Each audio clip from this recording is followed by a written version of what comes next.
Before I start, this is not part of my set, but 4 months ago, I had a dream that I was doing stand-up comedy on a stage. And I woke up from the dream and I was like, oh my God, that sounded so fun. I really enjoyed that because professionally I'm a singer. And normally singers, you're like, quiet down, sing the song. So I don't normally talk. But anyway, I woke up from this dream and I thought, what am I going to do with a stand-up comedy? And I, of course, know Nicole has this amazing club and does classes. And I know our other friend Becky does stand-up here too. So I was like, I want to join. Okay. So there we go. All right. So we have done many drafts of our set. And after one of the drafts that I did, Nicole wanted to make sure, like one of her bids, we call it, is that, you know, you should really make sure that everyone knows you're okay. I guess it was a little dark. So, spoiler alert, I'm okay. And I hope you're going to be okay too. So, here we go. Here's the original start. So, I am not sure how long I'm going to live. But I'm pretty sure that 5 years ago, I had a midlife crisis. Yep. And during this midlife crisis, also some people refer to it as COVID. So during this midlife crisis that a lot of us were going through, I lost my identity. I did. I lost my business. I taught singing and yoga. And I gained 30 pounds from, you know, sitting on the couch, drinking wine. Some people refer to it as depression. And I got married. Yes, I married a very cute Jewish rock star who is at a gig right now, so he's not here. But, oh shoot, what was I going to say? I saw you taking a picture and I got nervous. That's okay. So yes, I really did get married. We got married over Zoom, September 23rd, 2020, so 5 years coming up. And we are not totally sure if the officiant was wearing pants. Zach and I were not. So,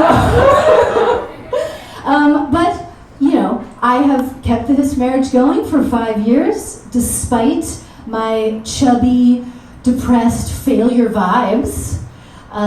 See, that's the dark part. Yeah, that's okay. You were right, Nicole.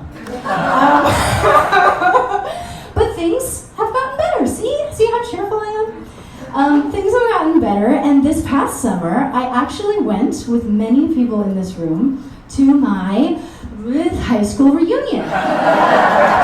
And it was very fun, and I was feeling very sassy that night. And I actually realized at this event how self-conscious I was about my age. It is amazing to be in a room or a patio with people the same age as you. I did not realize this.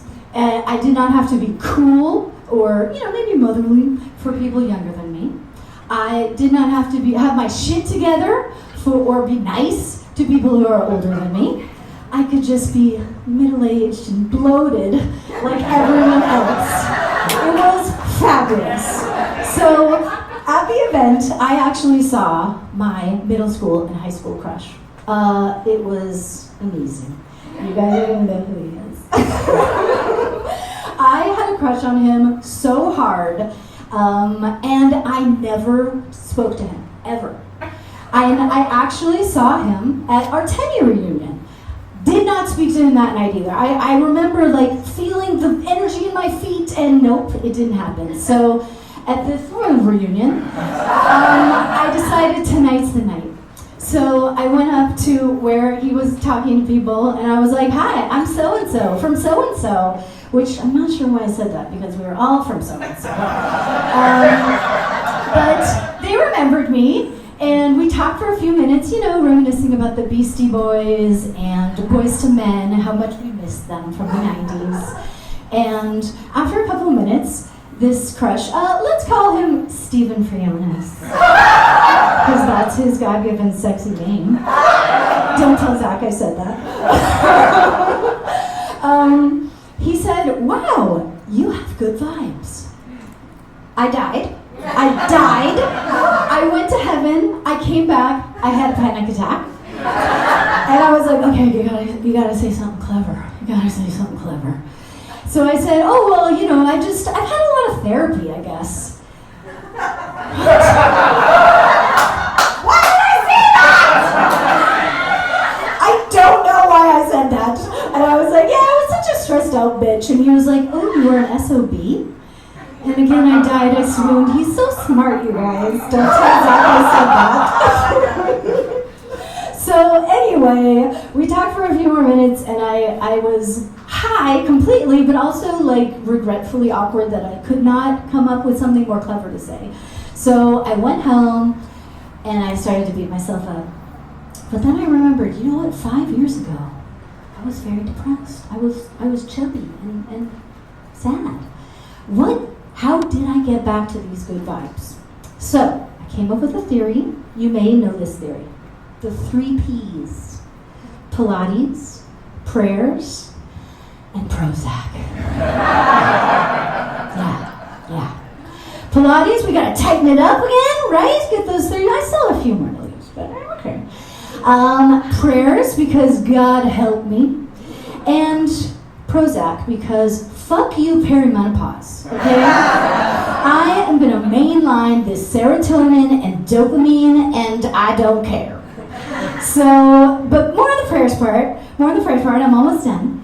And so when I lost my business, I had to get a full-time job, and I got a job at Sinai Temple. So, woo, Sinai Temple. So I'm hanging out with the Jews, and they're amazing. And not all Jews pray. I'm learning so much about Jews. Even though I'm married to a Jewish man, I have way surpassed him in his Jewishness. I know all the holidays. I know that we say, you know, we grew up in Santa Monica knowing a lot of Jewish lovely people, going to a lot of b'nai mitzvahs. Yes, I know that word now. It used to just be bar mitzvah, bat mitzvah, but no, b'nai mitzvah, that's the fancy term. And so I'm in this beautiful conservative Jewish community every single day, so I decided to become Catholic. It's true. Thank you, Mother Mary. So I am, at one point, my Jewish husband worked at a Catholic school, right. And now his catechumen wife works at a synagogue. So, but you know, there is actually a lot in common, of course, between Jewish people and Catholic people.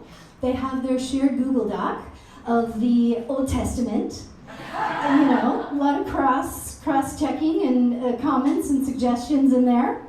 And they also, even though the Jewish people don't, you know, recognize and worship Jesus, they definitely worship food, especially bagels.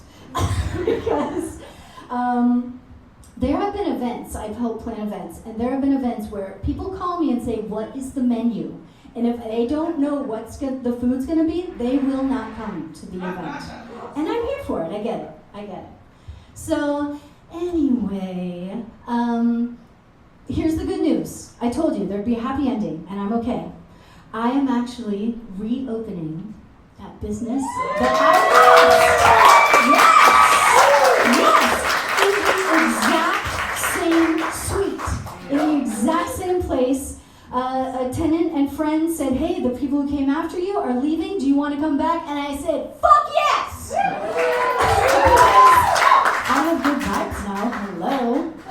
So come visit us at Soul Song Studio. We teach singing and piano, especially you, Stephen Frionis. Thank you.